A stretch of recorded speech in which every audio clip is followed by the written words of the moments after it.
اعوذ باللہ من الشیطان الرجیم بسم اللہ الرحمن الرحیم ثم اورثنا الكتاب الذين اصطفينا من عبادنا فمنهم ظالم لنفسه ومنهم مقتصد ومنهم سابق بالخيرات بإذن الله ذلك هو الفضل الكبير۔ اللہ تبارک و تعالیٰ نے ہم پر بڑا احسان فرمایا کہ اس نے ہم کو مسلمان بنایا۔ ہماری آنکھ کھلی جب ہم شعور میں آئے تو ہم نے دیکھا کہ ہماری ماں، ہمارے والد وہ ایمان والے ہیں، نماز پڑھ رہے ہیں، قرآن کی تلاوت کر رہے ہیں، نفل پڑھ رہے ہیں، روزہ رکھ رہے ہیں، تو ہم بھی اسی جیسے ہو گئے۔ اگر وہ خالق و مالک ہم کو کوئی اور جگہ پہ پیدا کر دیتا، کافر کے گھر میں، مشرک کے گھر میں، آتشی کے گھر میں، ملحد کے گھر میں، تو ہم بھی ویسے ہو جاتے۔ پھر ہمارا ذہن بھی نہیں جاتا کہ ہم کو کیا کرنا بہتر ہے اور کیا نہیں کرنا ہے۔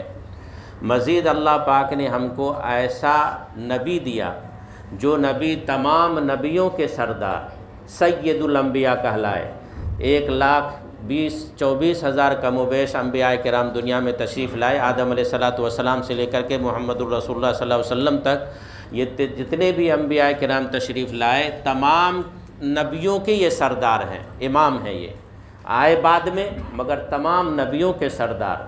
ان کی امت میں بہت سارے نبی بھی دعا کرتے تھے کہ کاش میں نبی نہ ہوتا اور میں محمد الرسول اللہ صلی اللہ علیہ وسلم کی امت میں پیدا ہوتا اور آپ کی امتی بن کے میں وفات پاتا اور میدان محشر میں کھڑا کیا جاتا۔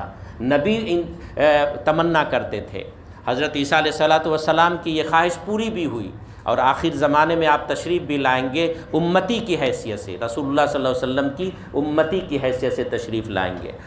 اب اللہ پاک کا ایک تیسرا بڑا احسان ہم سب پر یہ ہوا کہ اللہ نے مجھے قرآن کریم جیسی عظیم کتاب عطا فرمائی پوری امت مسلمہ کے اوپر۔ اللہ پاک فرماتے ہیں ثم اورثنا الکتاب الذی اصطفینا من عبادنا، ہم نے تمہیں وارث بنایا اپنی کتاب کا، اپنے ان بندوں کو جسے ہم پسند کرتے ہیں۔ اصطفینا من عبادنا، اپنے بندوں میں سے جسے ہم پسند کرتے ہیں اس کو اپنی کتاب ہم نے دی ہے، وارث بنایا ہے۔ وارث کیسے؟ باپ مر جاتا ہے تو بیٹا وارث ہوتا ہے، ماں مر جاتی ہے تو بیٹا اس کا وارث ہوتا ہے ان کے جائیداد کا۔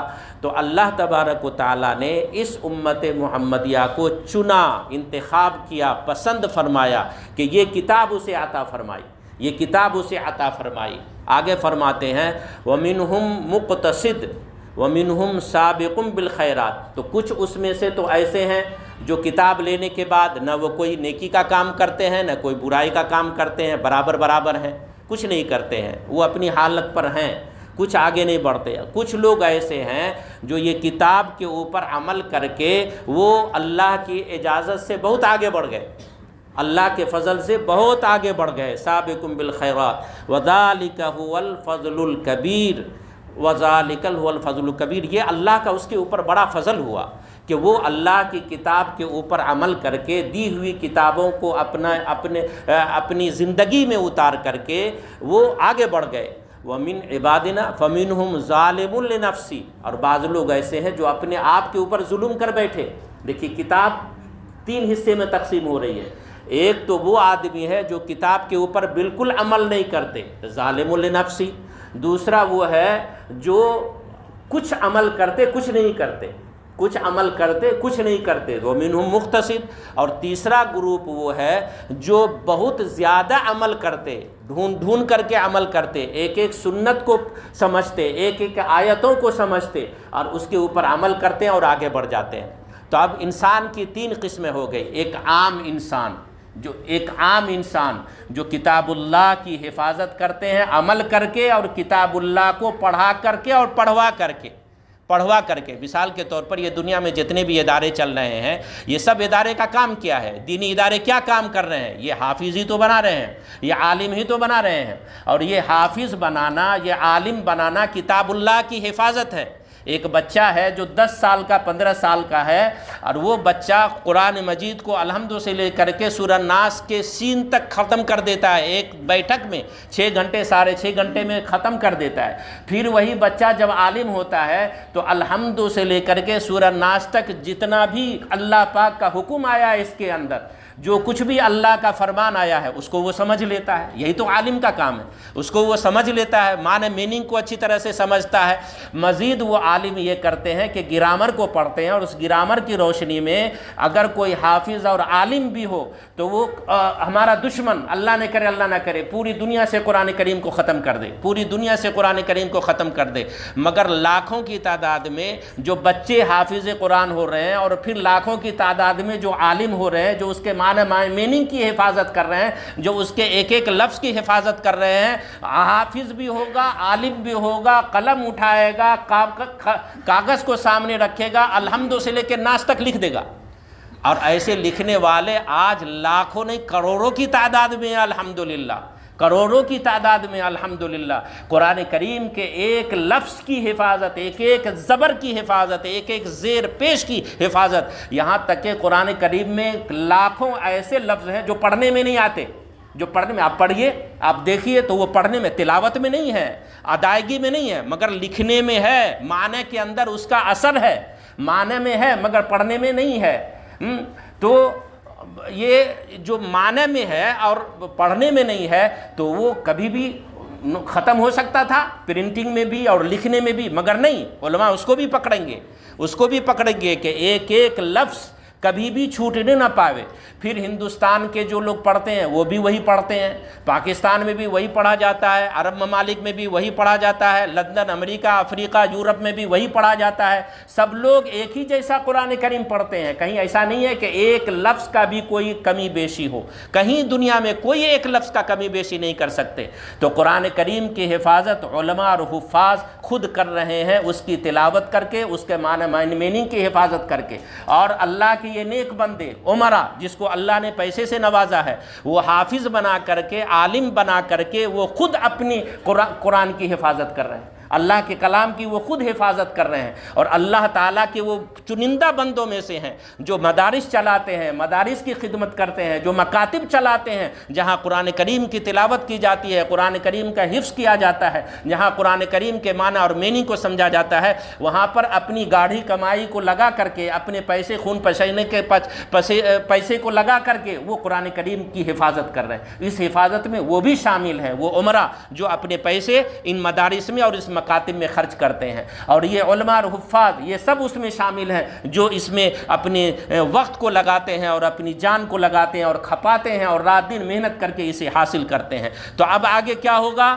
ان لوگوں کو کیا انعام ملے گا؟ اللہ آگے فرماتا ہے جنات عدن يدخلونها يحلون فيها من اساور من ذهب ولؤلؤا ولباسهم فيها حرير۔ جو لوگ اپنے مال کے ذریعے سے قرآن کی حفاظت کرتے، جو اپنے وقت کے ذریعے سے قرآن کی حفاظت کرتے، جو محنت کر کر کے زبر زیر کی حفاظت کرتے، تلاوت کرتے، اللہ تعالیٰ اس کو ایسی جنت میں داخل کرے گا جس میں وہ ہمیشہ ہمیشہ رہیں گے۔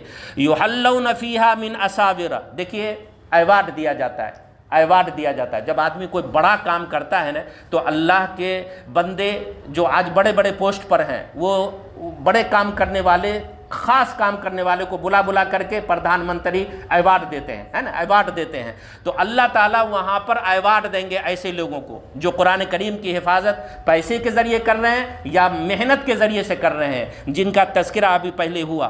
تو اللہ تعالیٰ اس کو ایوارڈ دیں گے، من اساور من ذہب، سونے کا بڑا کنگن پہنائیں گے اس کو۔ آج ہم کنگن نہیں پہن سکتے، آج ہم کنگن نہیں پڑھ سکتے، جو کہاں پہنتا ہے اس کو ہم کہتے ہیں یہ ٹپوری ہے، وہ چاندی اندی کا جو پہن کر کے چاہتے کہتے ہیں ٹپوری ہے، مگر وہاں پر فخر کے ساتھ جس طرح ہم گھڑی پہنتے ہیں اور بہت 1 لاکھ 2 لاکھ 5 لاکھ کی گھڑی ہوتا ہے، آدمی کپڑا اوپر اٹھا لیتا ہے کہ دیکھ بھائی میں گھڑی 5 لاکھ کے پہنا ہوا ہوں، تو وہاں پر اللہ تعالیٰ گھڑی پہنائے گا، وہ کنگن پہنائے گا ہاتھ میں کہ یہ وہ میرا بندہ ہے جس کو ہم نے دنیا میں بھی چنا تھا، ہماری کتاب کی حفاظت کے لیے جان اور مال کی قربانی دیتا تھا، یہ آج ہم اس کو خصوصی کنگن پہنائیں گے۔ من اساور من ذهب ولؤلؤا، اور موتی پہنائیں گے، گلے میں موتی کا ہار دیا جائے گا۔ ابھی بھی دیا جاتا ہے نا، وہ ایک ایوارڈ دیا جاتا ہے نا جب بچے فرسٹ آتے ہیں یا اچھا کوئی اسکول اور کالج اور یونیورسٹی میں، تو بولتے ہیں بھائی اس کو سونے کا ایوارڈ ملا، ان کو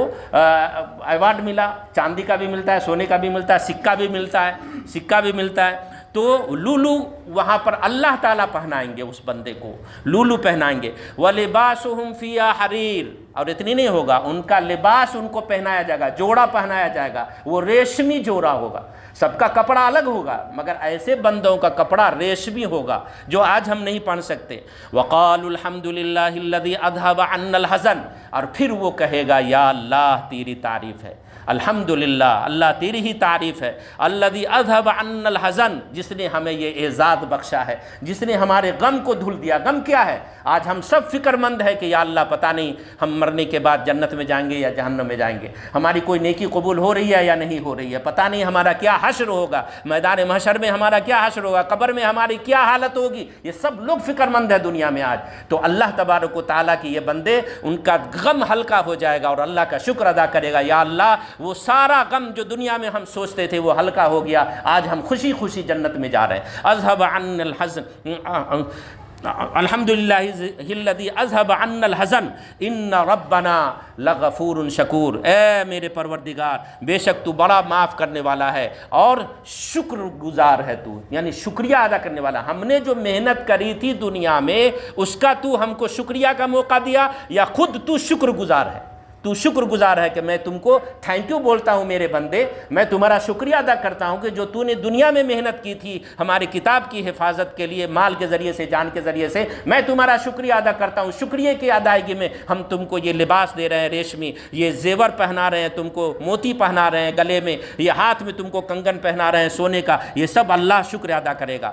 الذی احلنا دار المقامت من فضلی، اے اللہ آپ نے مجھے ہمیشہ کے رہنے والی جگہ پہ ہم کو ٹھکانہ دے دیا اپنے فضل سے، من فضلی اپنے فضل سے دے دیا۔ لا یمسنا فیہا نصب ولا یمسنا فیہا لغوب، اے اللہ ایسی جگہ تو نے ہم کو الحمدللہ داخل فرمایا ہے جہاں نہ اب کوئی تکلیف ہوگی نہ کوئی غم ہوگا، یعنی ہمیشہ خوشیاں ہی خوشیاں ہوں گی جنت میں۔ اللہ تعالی ہم سبوں کو اللہ کے کتاب کی حفاظت کی توفیق عطا فرمائے، جان سے اور مال سے اللہ کی کتاب کی مکمل حفاظت کی توفیق عطا فرمائے، آمین۔ وآخر الدعوانا